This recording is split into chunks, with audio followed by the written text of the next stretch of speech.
Catus Maximus here. I was going to do a little review of this BrassCraft shower valve socket set, or long stem water valve socket set, but decided to do a little video about the three tools you need to do shower valves, particularly if they're leaking, or at all really, because the stems on shower valves are very, very long, because you remember you have a valve that's in the wall, then it has to go through the tile or fiberglass shower stall that you have, and then you have to have the long stem that the knob goes over.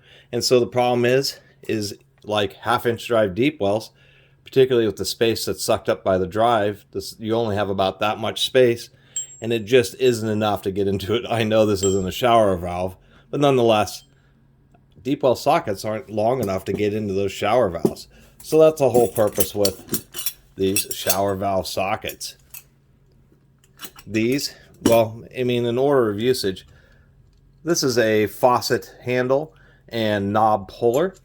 It has another fitting for removing compression fittings on copper tubing.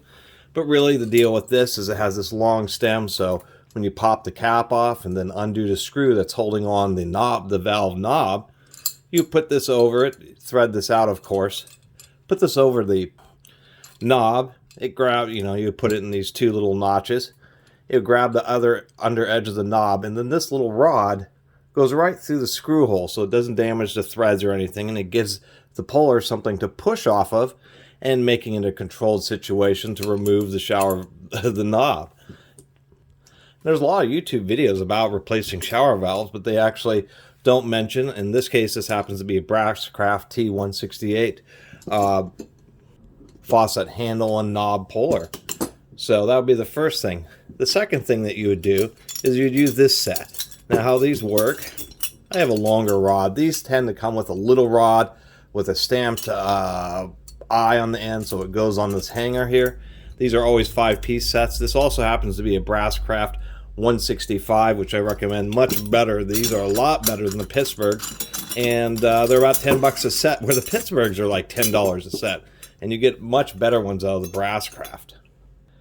And these tend to be pretty darn cheap, and they are stamped sheet metal. The shower valves aren't held in super tight, but if they're decades old, they can be pretty stubborn. That's why I replaced my set with an extra long handle. Anyway, so these are super deep. As we compare to a half-inch drive deep well here, we can see that they're quite a bit longer. And since they both have space used up from the drive, even if we move it down here a little bit, we can see that we have a lot of extra depth. Pretty nice chrome plating, decent stamping on these too. Always 30 of an inch. That's what seems surprising about the shower valves, is the fact that they are running these odd of an inch sizes. I don't know if that's just the standard for shower valves. I've only replaced a couple. Or if they do that to make these sockets fit extra tight because they are stamped sheet metal. And they're much cheaper than something like actual professional double link sockets. You'd spend hundreds of dollars on these. Plumbing supplies have some specialty extra deep sockets for these. Nonetheless, they're double-sided. That's why they have two stamps, the small and the large end. You take your rod, put it through, and once again, I got an extra long one, so I could actually get some control and torque and break the shower valve. That will unloosen it. Some shower valves have built-in cutoffs there. Sometimes you'll have to turn off the water at the house. But what most people don't realize is when you pull out that valve, of course, with its long stem on the back of the valve, there's just going to be the nut, then the valve stem threads through that, and there's a little internal seal there. And then at the back of it, there's a rubber seal that you'll be replacing. But behind that, that presses into a valve seat. I don't want to have one handy, but it's real simple. You have a T-shaped valve, and water comes in, goes out through a little valve seat. When you open and close the valve, it's just... That's a terrible animation, but that's essentially what's happening. Is you have a port. This is blocking it off. When you open it up, it allows water to go out and go through the top of the valve. Well, those have replaceable valve seats, and that's what this is a valve seat wrench. We have hex on one side. We have square on one side.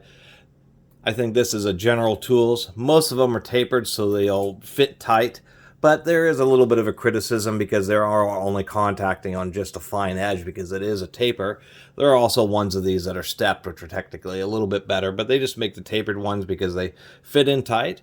And of course a square on the other side, and you just unscrew and remove that valve seat. And you're supposed to replace that too, just because it could get chipped and worn and that type of stuff.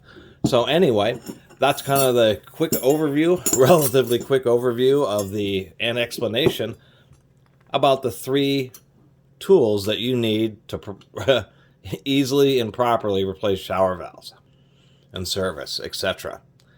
Anyway, I really appreciate everybody who's been watching and subscribing. And if you haven't subscribed, please do. Till next time, Catus Maximus out.